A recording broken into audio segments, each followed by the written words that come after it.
Hi parents. So if you're watching this video, it's because your child has brought home a MAP growth report, and I want to kind of give you some background information to help you read and interpret the report that your child had brought home. Now the report that your child brought home is probably just one page, possibly two or three if they have two subjects. If they brought home science and reading, or if they brought home math, science, and reading, they would have brought home three separate sheets of paper.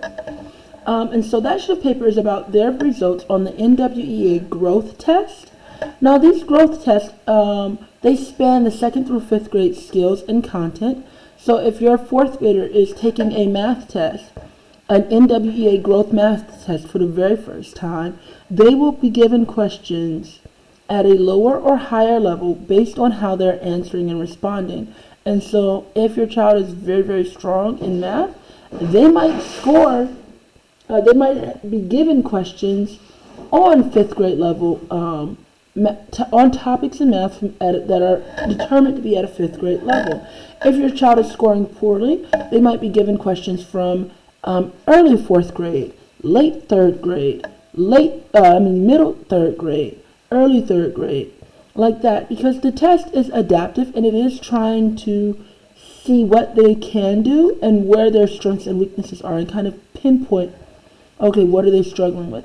And so the NWEA growth test spans multiple grades within that skill or that content. So if they're taking a reading test, they might be given questions. They'll start at their rostered grade level for the very first time, and then the test will adapt up or down based on how they're doing while they're taking the test.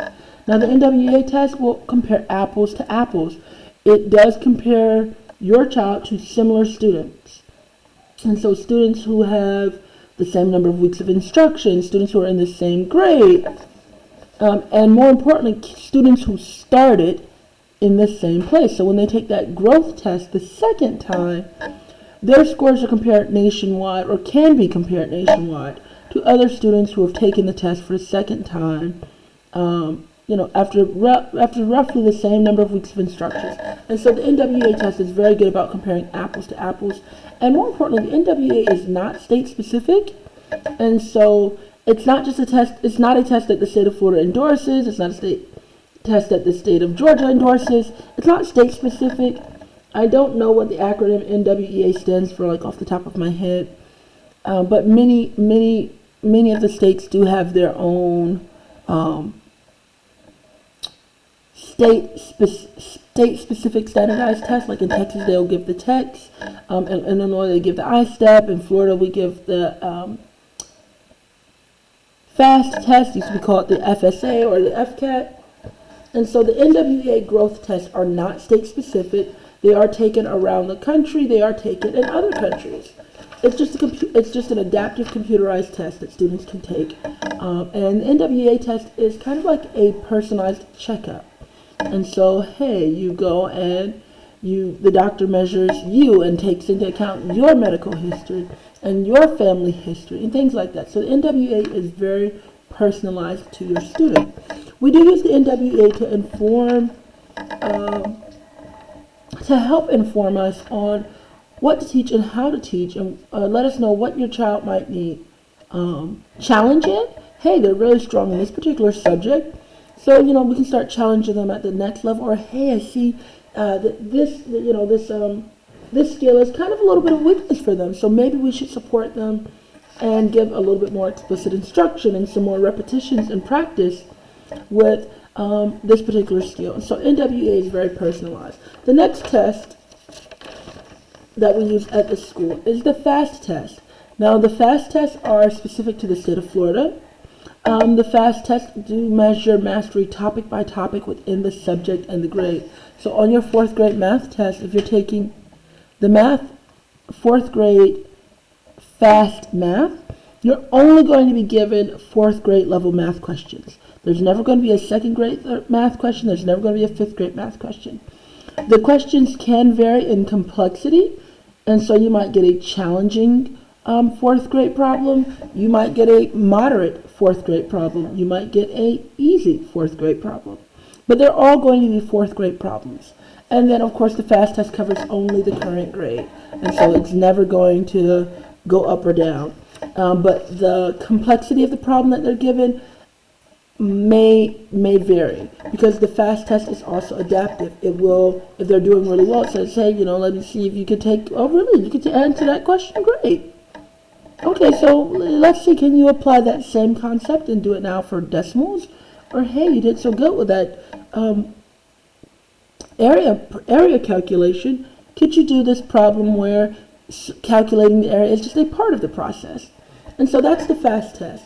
Now we use the NWEA growth test here at the school to help us plan and prepare instruction throughout the year, so that by the end of the year, when your child does take their state testing, the FAST test, PM3, Progress Monitoring 3, that they have been prepared with all the tools academically for success on those tests. And so today, when you look over your students' NWEA map growth with them, you'll notice something on there that says, hey, little Sally is likely to be level 3 on the FAST test, or hey, Jim Bob is likely to be level 1 on the FAST test. And so here's something to help you understand. On the FAST test for the state they take for the state of Florida, they could achieve a level 1 through 5. Now, level 1 is not ideal at all. If they achieve a level 1 by the end of the year, that means that they are still testing well below grade level. This child is someone who is likely to struggle, and students who come in weak students tend to stay weak students. If they score level 2, they are below grade level. So maybe even though they're at the end of the 4th grade, they're more of a beginning 3rd grade level. Like they're not really ready for 5th grade, because they're more at the 3rd grade level, and yet they're going into 5th grade. If they score a level 3 that says, okay, this is a child who's finished 4th grade, and you know what, they're on a 4th grade level. Level 4, scoring a level 4 is a signal that your child is proficient in all of their fundamentals. They know their previous material, and they've learned their current material very well, and they're likely to be just fine when they go on to the next grade. Level 5 means that they are an exemplary student. They did very well, and they are probably a really good candidate for more challenging coursework. Now, of course, we know it's just a test. It's just a test. It's just one assignment. And so these things can give us signals and predictions, but of course, children, just like all people, are dynamic.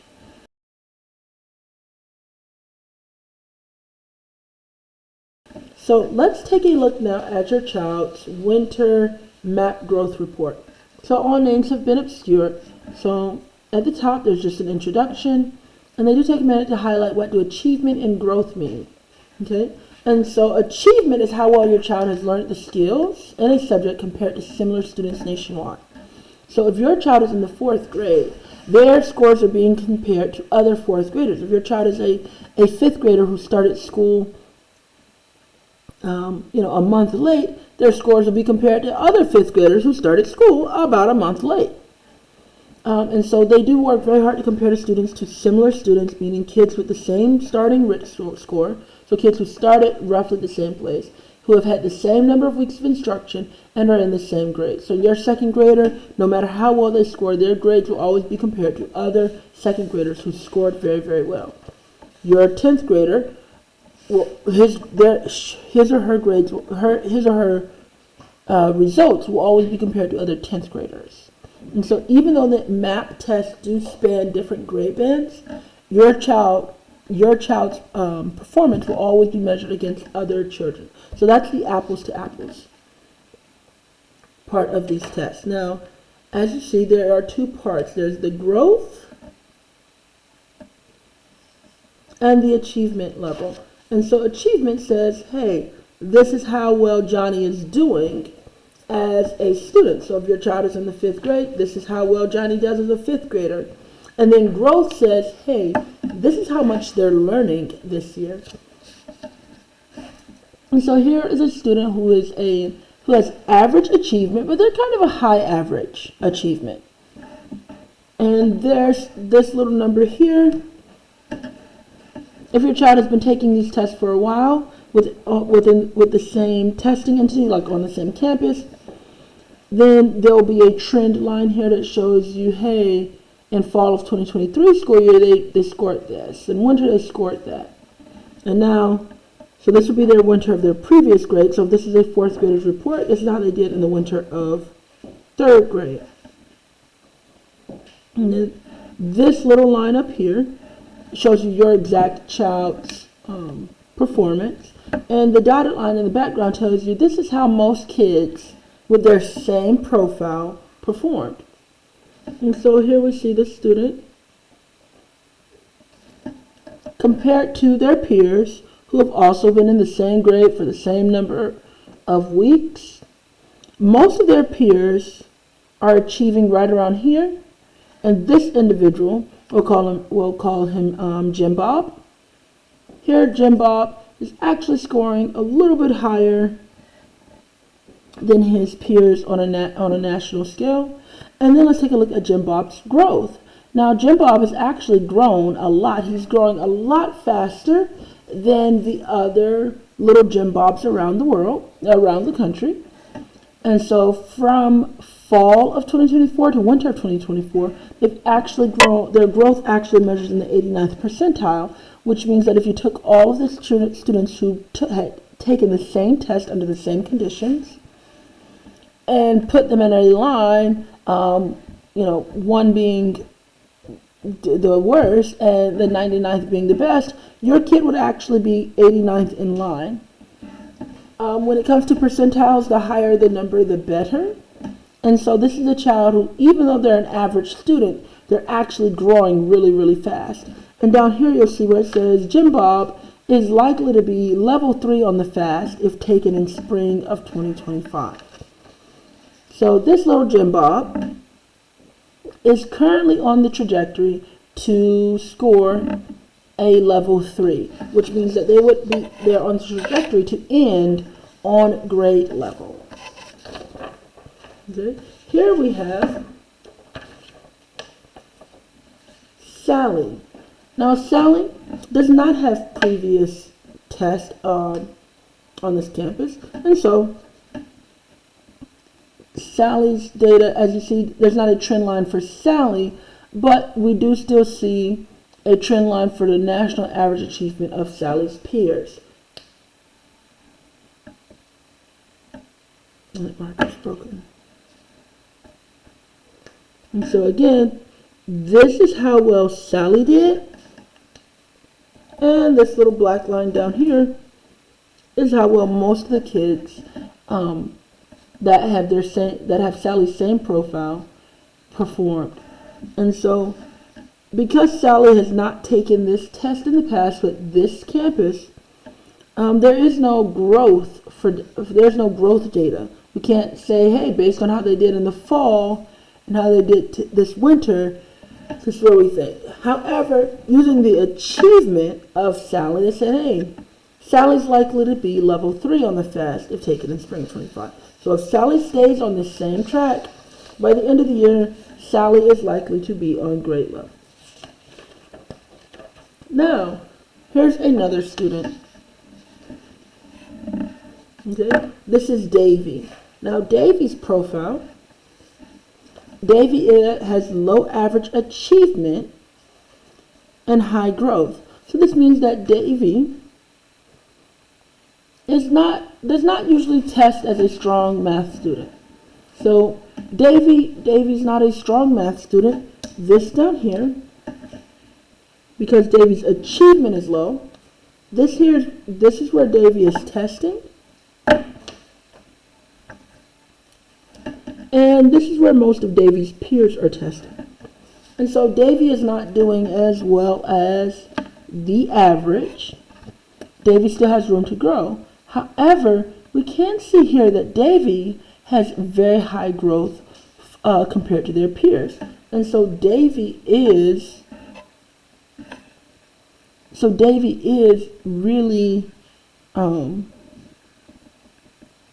Davy has really covered a lot of ground and learned a lot from fall of 2024 when Davy first took the MAP assessment and winter. So in just 3 months, Davy has worked quite a bit and to improve themselves. However, even with their fast growth, Davy is likely to be level 1 on the FAST test if they take it in the spring of 2025. So that means, hey, Davy, even by the end of the year, Davy is predicted to still be well below grade level. And so please take a minute and understand that the information that is on your child's score report, because of course no child should end the year well below grade level. And so please take time to understand your child's report. Now this one, excuse me. Now this is Daisy. Okay, so Daisy has high achievement and high growth. And so that means is Daisy tends to do very well. Daisy's a strong student. This is where most of Davy's similar peers, and again, please remember that Daisy is only compared to other Daisies around the country.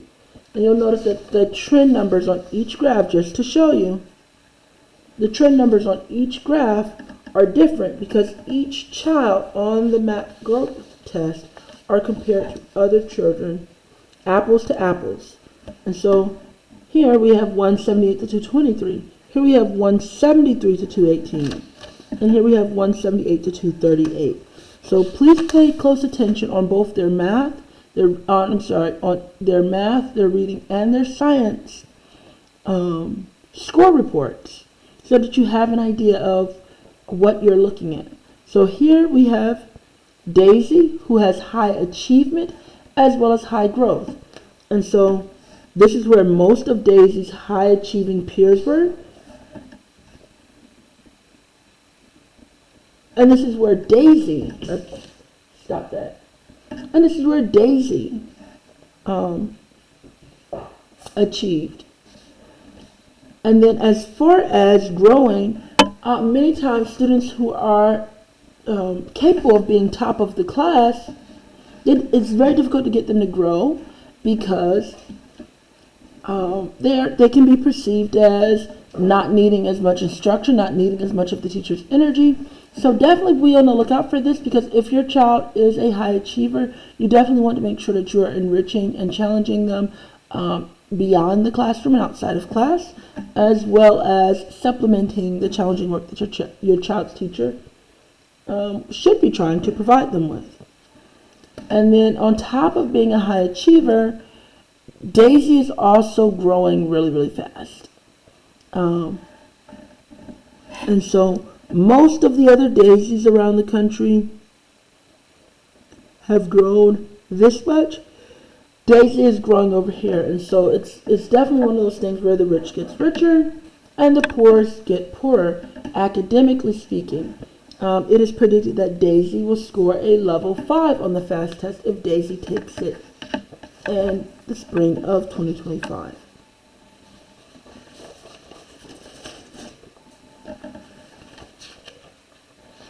So as you see, even if your child is testing as high achievement and high growth, it can be predicted that they're going to score level 5, which means that they'd be exemplary and really ready for the next grade. But they could also be showing high growth, and it is forecast or predicted for them, based on their data, that they would still be well below grade level. So please take time to understand your child's MAP growth report very carefully, and please reach out to your student's teacher if you have any questions.